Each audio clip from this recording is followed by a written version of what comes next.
ආයිබෝන් දුවේ පුතේ අදත් ඔබ එකතු වී සිටින්නේ ක්‍රිස්තු ධර්මය පුනරීක්ෂණ පන්තියත් එක්කයි. අපි පසුගිය සතියේ කතා කරුවේ 2018 අපස සාමාන්‍ය පෙළ විභාගයේ ප්‍රශ්න පත්‍රයේ දෙවනි කොටසේ මුල් කොටස පිළිබඳයි. මම හිතන්නේ අද අපි ඒකම ඉස්සරහට ගෙන යන්න ඕනේ. අද අපි කතා කරන්නේ 2018 දෙවනි කොටසේ ඊළඟ ප්‍රශ්න පිළිබඳ. දැන් මම ඉස්සෙල්ලාම කැමති මේකේ ලකුණු දීමේ ක්‍රියාපටිපාටිය ඔබට පොඩ්ඩක් පැහැදිලි කරන්න. දෙවනි කොටසට ලකුණු 60ක් හිමි වෙනවා. මේ 60න් දෙවනි කොටසේ පළවෙනි ප්‍රශ්නෙට ඒක අනිවාර්ය ප්‍රශ්නයක්. ඒකට ප්‍රශ්න 10ක් අපි ඔබෙන් අසනවා. ඒ 10ට ලකුණු 2 බැගින් ලකුණු 20ක් හිමි වෙනවා. එතකොට පළවෙනි ප්‍රශ්න පත්‍රයට 40යි. දෙවනි කොටසේ පළවෙනි අනිවාර්ය ප්‍රශ්නයට ලකුණු 20යි. එකතුව ලකුණු 60යි. මීට අමතරව තව ඔබට ප්‍රශ්න අපි 5ක් දෙනවා. ඒ 5න් තෝරගන්න ප්‍රශ්න 4ක් ඉදිරිපත් කරනවා. එම නිසා ඔබට අවස්ථාව තියෙනවා ඉතිරි ප්‍රශ්න වලින් කැමති ප්‍රශ්න 4ක් තෝරගෙන පිළිතුරු සපයන්න. ඉතින් අපේ අරමුණ වෙන්නේ මේ පන්තිය හරහා මේ සියලුම ප්‍රශ්න සාකච්ඡා කරන්න. එම නිසා අද අපි බලමු 2018 ප්‍රශ්න පත්‍රයේ දෙවනි කොටසේ දෙවනි ප්‍රශ්නේ ඉඳන්. ඒක මෙන්න මෙහෙමයි මේ ප්‍රශ්නෙට ආරම්භයක් දීලා තියෙන්නේ. ස්වාමිනී වෙහෙස නොවන්න ඔබ මාගේ පියස්ස යටට වැඩමවා ගැනීමට මම නොවටිමි. මේ ප්‍රශ්නේ තියෙන වඩාත්ම ඔබ තේරුම් ගත යුතු වැදගත්ම කාරණාව තමයි මාතෘකාවක් දෙනවා. ඒ මාතෘකාවට අදාළව තමයි ප්‍රශ්න 3ක් අපි ඔබ වෙත යොමු කරන්නේ. එම නිසා ඔබ අදහස ගන්න ඕනේ මේ මාතෘකාවට මොකක්ද මේ අහලා තියෙන්නේ කියන එක. ඒතර ඔබ පිළිතුරු සැපයීමේදී මේ මාතෘකාවට අදාළව තමයි ඔබ පිළිතුරු සපයන්න උවමනා වෙන්නේ. එම කොටසට ලකුණු 10ක් හිමි වෙනවා. ඒ 10 අපි කොටස් 3කකට බෙදා දක්වනවා. පළවෙනි කොටසට ලකුණු 2ක්, දෙවෙනි කොටසට ලකුණු 3ක්, තුන්වෙනි කොටසට ලකුණු 5ක්. එම නිසා පළවෙනි සහ දෙවෙනි කොටසේ ඊටා කෙටියෙන් අනිවාර්ය සරලව සහ පැහැදිලිව ඔබ විසින් පිළිතුරු සැපයිය යුතුයි. තුන්වෙනි කොටස ලකුණු 5ක් හිමි වෙන කොටසට ඔබට පුළුවන් ඒ දීලා තියෙන ප්‍රශ්නයට අදාළව අදහස් සහ ඔබේ අදහස් එකතු කරලා පිළිතුරු සාර්ථකව ඉදිරිපත් කරන්න. එම නිසා ඒ ආශ්‍රයෙන් තමයි මාතෘකාවට අදාළව තමයි ඔබ පිළිතුරු සැපයීම අපි අපේක්ෂා කරන්නේ. එහෙනම් දැන් මම මුලින් කිව්වා වගේ ස්වාමිනී වෙහෙස නොවන්න ඔබ මාගේ පියස්ස යටට වැඩමවා ගැනීමට මම නොවටිමි. මෙන්න මේකේ පළවෙනි ප්‍රශ්නේ. මෙසේ පැවසුවේ කවුරුන් විසින්ද? ඔහු කෙබඳු තත්වයක් දැරූ කෙනෙක්ද? දැන් මේ ප්‍රශ්නේ කොටස් දෙකක් තියෙනවා. අපි කලබල වෙලා සමහර වෙලාවට පළවෙනි කොටසට විතරයි පිළිතුරු සපයන්නේ. පළවෙනි කොටස තමයි මේ පැවසුවේ ශතාධිපතියා. මොකක්ද තත්වය? දැන් ශතාධිපතියා කිව්වම අපිට හිතෙනවා තත්ත්වෙත් ශතාධිපතියා කියලා. නමුත් තත්වය කියන්නේ කවුද ශතාධිපතියෙක් කියන්නේ? ශතාධිපතියෙක් කියන්නේ සියයකට මුලා දෑනියෙක්, හේවායන් සියයකට අධිපතියෙක්. එහෙනම් මේ පිළිතුරු දෙකම අපි ඔබෙන් අපේක්ෂා කරනවා. ඒ වගේම දෙවෙනි කොටස මෙයට පසුබිම් වූ අවස්ථාව ලුහුඩින් විස්තර කරන්න. ඇයි මේ ප්‍රකාශනය කරන්නට හේතු වුනේ? එහෙනම් පසුබිම කියන්නේ යේසුස් වහන්සේ ගාවට මේ ශතාධිපතිය ඇවිල්ලා කරපු ප්‍රකාශනය තමයි මේ ඉහත ප්‍රකාශනය. එහෙනම් පසුබිම් වුණේ ඔහුගේ සේවකයෙක් දැඩි ලෙස රෝගාතුර වෙලා හිටියා. ඔහු එහෙමනම් අපිට යමක් එකෙන් පැහැදිලි වෙනවා. ඔහු යටතේ 100 දෙනෙක් හිටියත් ඔහු ඒ හැම කෙනා පිළිබඳවම වැදගත්කමකින් උසුලන අනිත් අයගේ හඬට ඇහුම්කන් දෙන ප්‍රධානියෙක් කියන එක. ඒක නිසා ඔහු යටතේ හිටපු යම් සේවකයෙක් අසනීප තත්ත්වෙන් පසු වුණ නිසා ඔහුව එම තත්ත්වෙන් මුදව ගන්න තමයි යේසුස් වහන්සේ වෙතට පැමිණියේ. ඒ වගේම තමයි අනිත් දේ තමයි ඔහු දෙවියන් වහන්සේ කෙරෙහි විශ්වාසය ඇති කෙනෙක්. පැහැදිලිවම කියනවා මේ ශතාධිපතියා විජාතිකයෙක්. විජාතිකයෙක් කියන්නේ යුදෙව් නොවන ජාතියට අයත් කෙනෙක්. යුදෙව් නොවන අය දෙවියන් වහන්සේව දන්නේ නැහැ. නමුත් ඔහුගේ ඇතුළාන්තයේ ඔහුගේ ජාතිය කෙසේ වෙතත් ඔහු ඇතුළාන්තයෙන් දෙවියන් වහන්සේව විශ්වාස කෙරුවා. එහෙනම් తත්වය තමයි අපි ඒක පැහැදිලිව ලියන්න ඕන. ඔහු විජාතිකයෙක් වුණත් දෙවියන් වහන්සේ කෙරෙහි විශාල විශ්වාසයක් ඔහු කෙරෙහි තිබ්බා. තමන්ගේ දාසයා වෙනුවෙන් සුවය අයදීම පිණිස තමයි යේසුස් වහන්සේ වෙත පැමිණියේ කියන එක. ඒ දෙවනි කොටස. ඒකේ තුන්වෙනි කොටස. ඉහත සඳහන් ප්‍රකාශය මගින් අපට අනුගත කරගත හැකි එම පුද්ගලයාගේ විශේෂ චරිත ලක්ෂණ හා යේසුස් වහන්සේ විසින් ඉස්මතු කළ ගුණාංගය පහදන්න. මේ කොටසෙත් කොටස් දෙකක් තියෙනවා. පළවෙනි කොටස තමයි එම පුද්ගලයාගේ චරිත ලක්ෂණ. එහෙනම් අපි ඔබෙන් අපේක්ෂා කරනවා මොනවද මේ පුද්ගලයාට තියෙනා වූ ගුණාංග මොනවද කියන එක ඔබ විශ්වාස කරන දේ ලියන්න ඕනේ.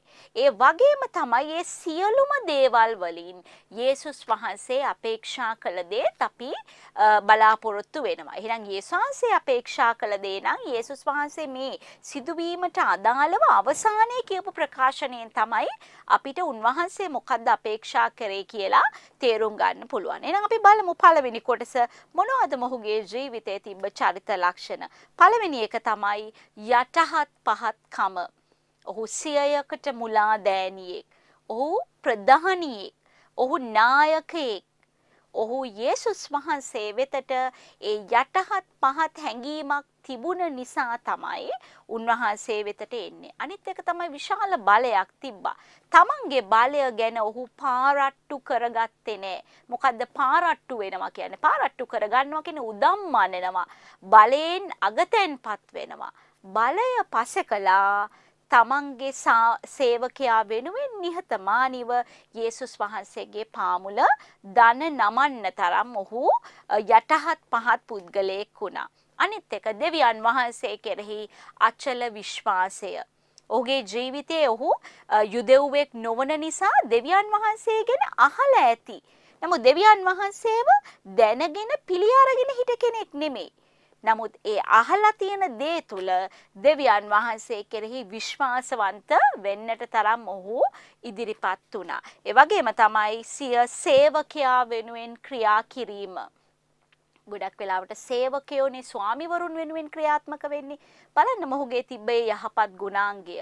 ගොඩක් ඉන්නවා සේවකයෝ මේ 100කට මුලා දැනියෙක් වුණාට ඒ 100 දෙනා අතරින් කෙනෙක් කියලා සුදු බයිබලයේ සඳහන් වෙන්නේ කුමන හෝ සේවකෙක්. අපි දන්නේ ගෙදර වැඩ කරපු කෙනෙක්ද, ඔහුගේ වෙනත් කාර්යයක හිටපු සේවකයෙක්ද, ඉතා සුළු කෙනෙක් වෙන්න ඇති. නමුත් මනුෂ්‍යත්වය ඔහු උසස් කොට සලකනවා. ඔහු තමන්ගේ මොන තත්වයක මොන තරාතිරම කෙනෙක් වුණත් අවශ්‍යතාවය වෙනුවෙන් පෙනී සිටි පුද්ගලයෙක්. ඉතින් මේ සියලුම කාරණා දිහා බලනකොට යේසුස් වහන්සේ අවසානයේ යම් ප්‍රකාශනයක් කියනවා. මොකද්ද ප්‍රකාශනය? බලන්න මෙවැනි ඇදහිල්ලක් සහිත පුද්ගලයෙක් මේ යුදා දේශය පුරාවට මම දැකලා නැහැ. පුදුම විශ්වාසයක් ඒ සහතිකේ යේසුස් වහන්සේ ඔහුට දුන්න. යේසුස් වහන්සේ පවා ඔහුගේ මේ ක්‍රියාව ගැන මවිත වුණා. එහෙනම් අපි මේ ප්‍රශ්නෙට මේ ගුණාංග එක්කම අවසානයේ යේසුස් වහන්සේ පැවසූ මේ වදනත් අපි පැහැදිලිව දක්වන්න ඕනේ. හොඳයි. අපි බලමු ඊළඟ ප්‍රශ්නය. ඒකේ මාතෘකාව මෙන්න මේ විදිහට තමයි සඳහන් කරන්නේ. කාන්තා විමුක්ති පෙරමුණ අද ලොව බොහෝ රටවල උද්ගත වී ඇති සන්දර්භයකි. පළවෙනි ප්‍රශ්නය. එවකට යුදා සමාජයේ කාන්තාවන්ගේ තත්වය කෙබඳු වීදැයි පෙන්වීමට සාධක දෙකක් ඉදිරිපත් කරන්න. යුදා සමාජයේ කාන්තාවන්ට තිබූ තත්වය ඒක පෙන්වීමට උදාහරණ ඉදිරිපත් කරන්න. මොනවද උදාහරණ? යේසුස් වහන්සේගේ කාලේ යුදා සමාජයේ කාන්තාවන්ට පළවෙනිම කාරණාව සමාජ තත්වයක් තිබුණේ නැහැ. ඔවුන්ට විශේෂයෙන් සමාජයේ ප්‍රසිද්ධ තැනක් දුන්නේ නැහැ. ඔවුන් ගෙවල් වල දොරවල් වල ඇතුළට වෙලා රහසිගතව ජීවත් වෙන කාණ්ඩයක් බවට පත් වෙලා හිටියා. ඒ වගේම ඔවුන්ට කිසිම වෙලාවක පවුලේ කුමන හෝ හේතුවකට තීරණය ගන්න හැකියාව තිබ්බේ නැහැ. ස්වාමි පුරුෂයාගේ යටතටපත් වූ වහලියක් විදිහට තමයි යුදා සමාජයේ කාන්තාවන්ගේ තත්වය ඒ කාලේ දක්නට ලැබුණේ. ඒ වගේම තමයි ප්‍රසිද්ධ ස්ථානවල කතා කරන්න බෑ. එළියට එන්න බෑ. ඉස්සරහට යන්න බෑ.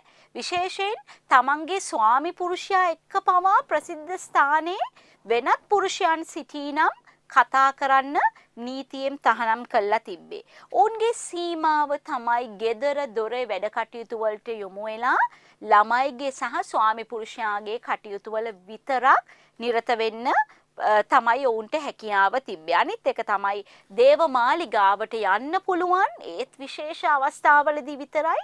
ඒත් දේවමාලිගාවට ගියා දේවමාලිගාවේ ප්‍රධාන කුටියට ඇතුළත් නොවි ඔවුන් වෙනුවෙන්ම සකස් කරන ලද වෙනත් ස්ථානයක ඉඳන් තමයි දෙවියන් වහන්සේට නමස්කාර කිරීමේ කටයුතු වලට නිරත වෙන්න තිබුණේ. ඉතින් මේ වගේ බලනකොට අපි කියනවා කාන්තාවන්ට සමාජයේ පිළිගැනීමකට ලක් නොවුණු කණ්ඩායමක් විදිහට එදා සමාජයේ සැලකුවා.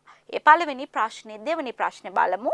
යේසුස් වහන්සේ කාන්තාවන්ට සමාජයේ නිසි තැනක් හිමි කර දීමට ගත් පියවර 3ක් ලුහුඩින් ලියන්න. පියවර 3 නම් කළා කෙටි හැඳින්වීමක් ලුහුඩින් ලියනවා කියන්නේ ඒකයි. කෙටි හැඳින්වීමක් අපි ඒ පිළිබඳ කරන්න ඕනේ. කාන්තාවන් වෙනුවෙන් යේසුස් වහන්සේ මොකද කෙරුවේ? ඒක තමයි මේ ප්‍රශ්නේ අහන්නේ. පළවෙනි එක තමයි යේසුස් වහන්සේගේ ගෝලත්වයට ශ්‍රාවකත්වයට කාන්තාවන්ව තෝර ගැනීම. ඔබ දන්නවා යේසුස් වහන්සේ තෝරගත්තේ ප්‍රධාන ශ්‍රාවකයන් 12 දෙනයි. අපි ඒ 12 දෙනාට කියන්නේ ප්‍රේරිතයන්. ප්‍රේරිතයන් කියන්නේ පුහුණු කර යවනු ලැබූවන්. මම කතා කරන්නේ 12 දෙනා ගැන විතරක් නෙමෙයි. යේසුස් වහන්සේට අනුගාමී වූ සියලු දෙනාව අපි හඳුන්වන්නේ ශ්‍රාවකයන් කියලා. පුහුණු කර යවනු ලැබුවන් විතරයි 12 දෙනා කියලා අපි හඳුන්වන්නේ. එහෙනම් මේ ශ්‍රාවකයන් අතර කාන්තාවන්ව තෝරගන්න යේසුස් වහන්සේ පසුබට උනේ නැහැ. ඒ වගේම තමයි යේසුස් වහන්සේ මාර්තා සහ මරියාගේ නිවසට ගියා. ඔවුන්ගේ අප උපස්ථාන ලැබුවා.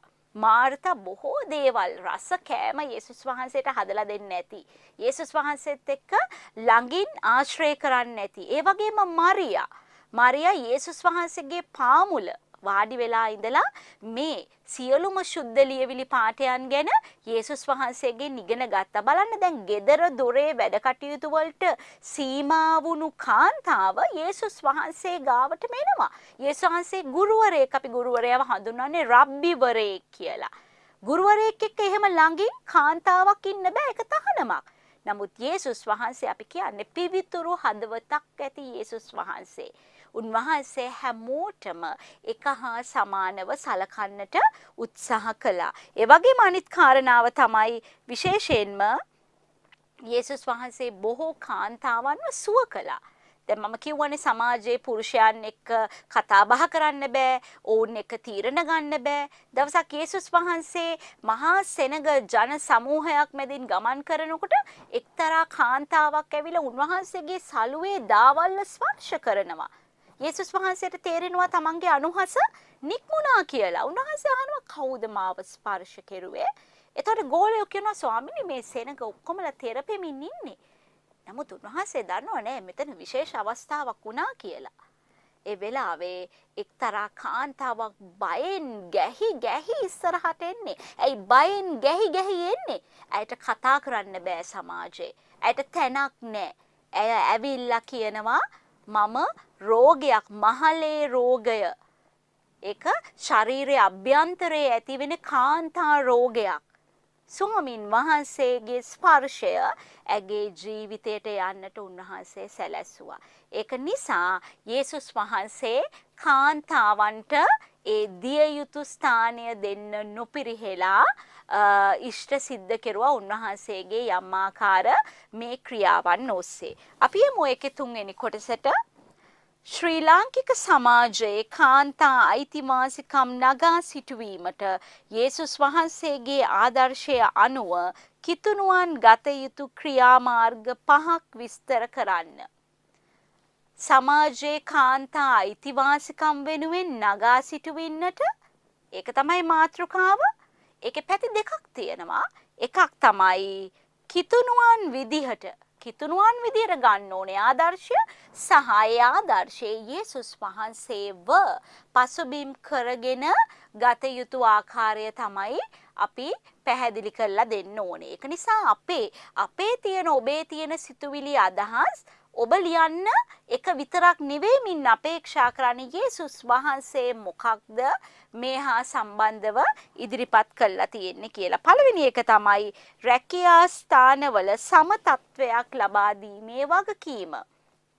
අද කාන්තාවන් පෙරමුණ අරගෙන තියෙනවා. ඉස්සරහට ඇවිල්ලා තියෙනවා. අද පුරුෂයන් හා සමානම කාන්තාවන්ට අධ්‍යාපන වරප්‍රසාදය අපේ ආණ්ඩුක්‍රම ව්‍යවස්ථාව තුළ ඒ වරප්‍රසාදය දීලා තියෙනවා. එහෙනම් ඔවුන් ඉගෙනගෙන හොඳ රැකියාවන් වලට ගියාම ඒ සම වරප්‍රසාදය ලබා ගන්න ඕනේ. ඒක කිසිම වරදක් දකින්නේ නැති කාරණාවක්. ඒක යහපත්, ඒක කිතුණුවෙකු වේවා නොකිතුණුවෙකු වේවා, ඒක හැමෝටම තියෙනා වූ වරප්‍රසාදයක්. එහෙනම් ඒ වෙනුවෙන් පෙනී සිටීමේ ඇති හැකියාවක් තියෙනවා. අනිත් එක තමයි පවුල තුල සෑම දෙනාම එක හා සමානව පිළිගැනීම.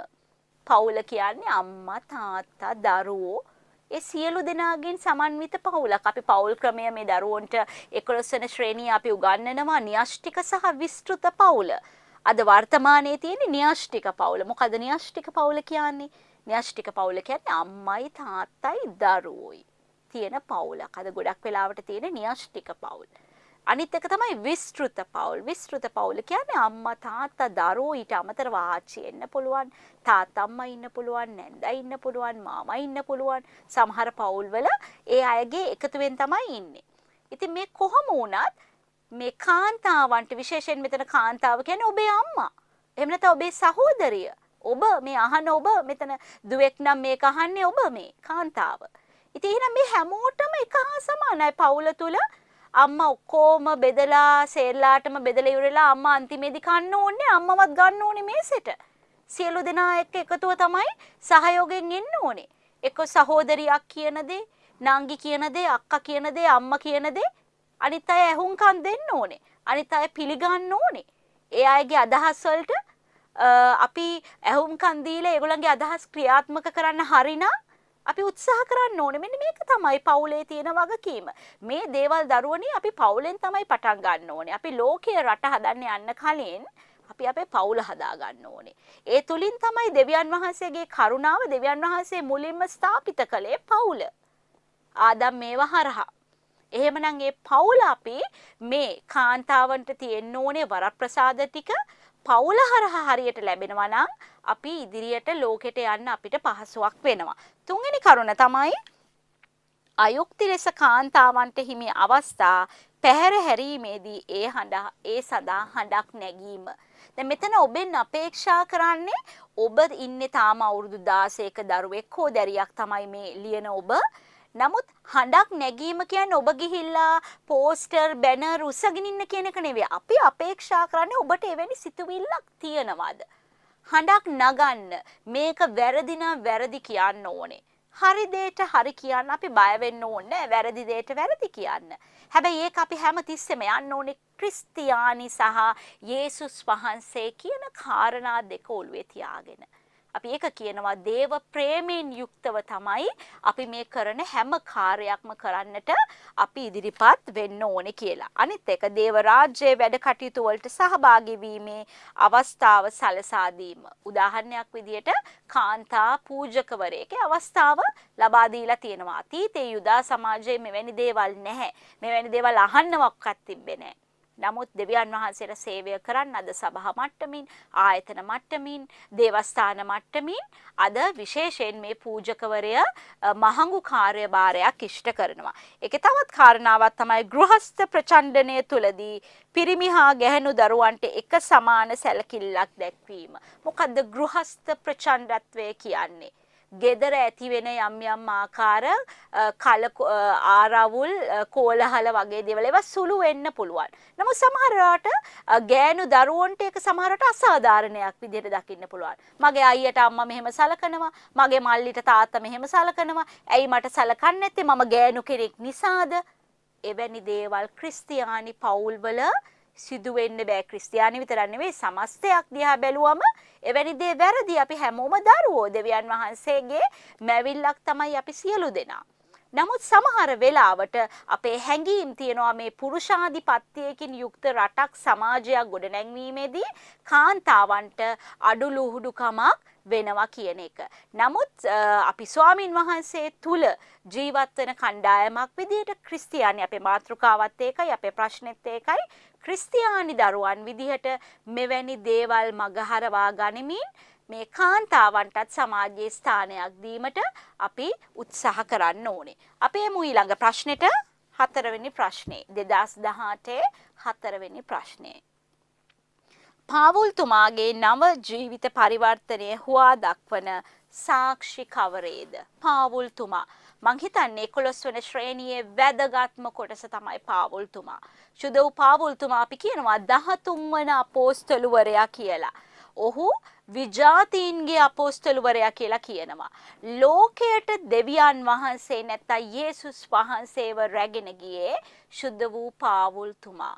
යේසුස් වහන්සේ තෝරගත්තු ගෝලයෝ 12 දෙනා පලස්තීනය අතර යේසුස් වහන්සේව ප්‍රකාශ කෙරුවා ලෝකයට රැගෙන යාමේ ගෞරවය හිමි වෙන්නේ පාවුල්තුමා. එහෙම නිසා දරුවනේ ඔබ පාවුල්තුමා 11 වෙනි ශ්‍රේණියේ තියෙන මේ පාඩම් අතරින් සුවිශේෂීතාවයක් පාවුල්තුමාගේ ජීවිත සාක්ෂියට පාවුල්තුමාගේ ගමන් වලට ඔබ වඩා අවධානයක් ලබා දිය යුතු වෙනවා. එහෙනම් දැන් මෙතන අහන්නේ එතුමාගේ ජීවිත පරිවර්තනයේ සාක්ෂි මොකක්ද? එතුමා දෙවියන් වහන්සේට ගොඩක් ආදරය කරපු නිසා තමයි ක්‍රිස්තියානිවරුන්ම පීඩණයට පත් කෙරුවේ. ඔහු දැනගෙන හිටියේ නෑ දෙවියන් වහන්සේ යේසුස් වහන්සේ කියන්නේ එක්කෙනයි කියලා. එහෙනම් ඔහුගේ ජීවිතේ පරිවර්තනය වුණා. ඔහුගේ පරිවර්තනය කියන්නේ ඔහුගේ හැරීම.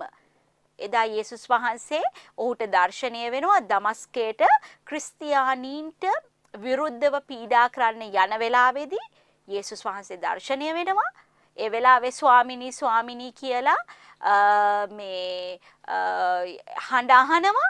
ඒ වෙලාවේ ඔහුගේ ජීවිතයේ පරිවර්තනය වුණ නිසා ඔහු යේසුස් වහන්සේව පළවෙනි එක පිළිගන්නවා. ඊළඟට සභාවට ඇතුළු වෙනවා. ඊට පස්සේ සභාවේ අයත් එක්ක මිත්‍රශීලී වෙනවා.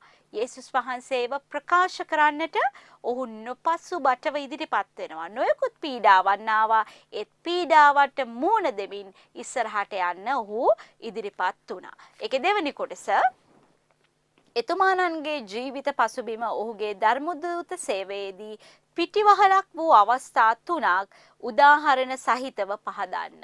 එතුමාණන්ගේ ජීවිත පසුබිම මොකද්ද? ජීවිත පසුබිම කියන්නේ ඔහු කවුද? සාමාන්‍ය විදිහට දැන් ඔබේ ජීවිත පසුබිම කියන්නේ ඔබේ නම, ගම, වයස, පාසල, ඔබට ඉන්න සහෝදර සහෝදරියන්. එහෙනම් පාවුල්තුමාගේ ජීවිත පසුබිමම ඔහුට වාසියක් වෙනවා. මොනවද ජීවිත පසුබිමේ පළවෙනි එක තමයි ඔහු යුදෙව්වෙක්, ඔහු පරිසියෙක්. ඒක නිසා ඔහුට හැකියාව ලැබෙනවා ධර්මයේ දේශනා කරන්න. ඒ වගේම ඔහුට රෝම පුරවැසිභාවයට හිමිකම් කියපු කෙනෙක්.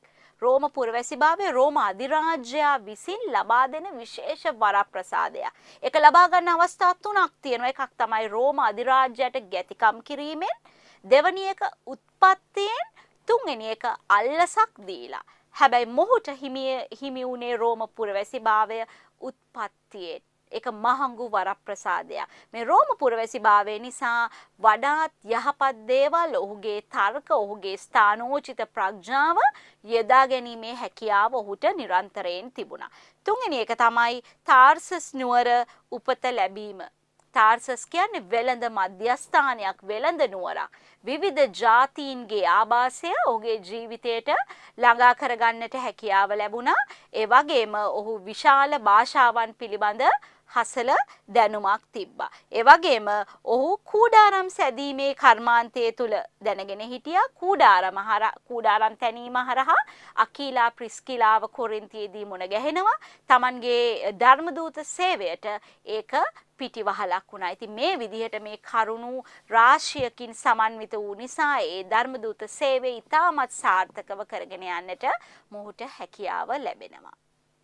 හොඳයි අපි දැන් 2018 වෙනි ප්‍රශ්න පත්තරේ දෙවනි කොටසේ 4 වෙනි ප්‍රශ්නයේ දෙවනි කොටස තමයි අපි සාකච්ඡා කළා නිමාවටපත් කෙරුවේ. අපි 3 වෙනි කොටස ලබන සතියේ මෙවැනිම වේලාවක කතා කිරීමේ බලාපොරොත්තුවෙන් අදට මම ඔබේ නිවසින් සමුගන්නවා. ඔබ සැමට දේව පිහිටයි.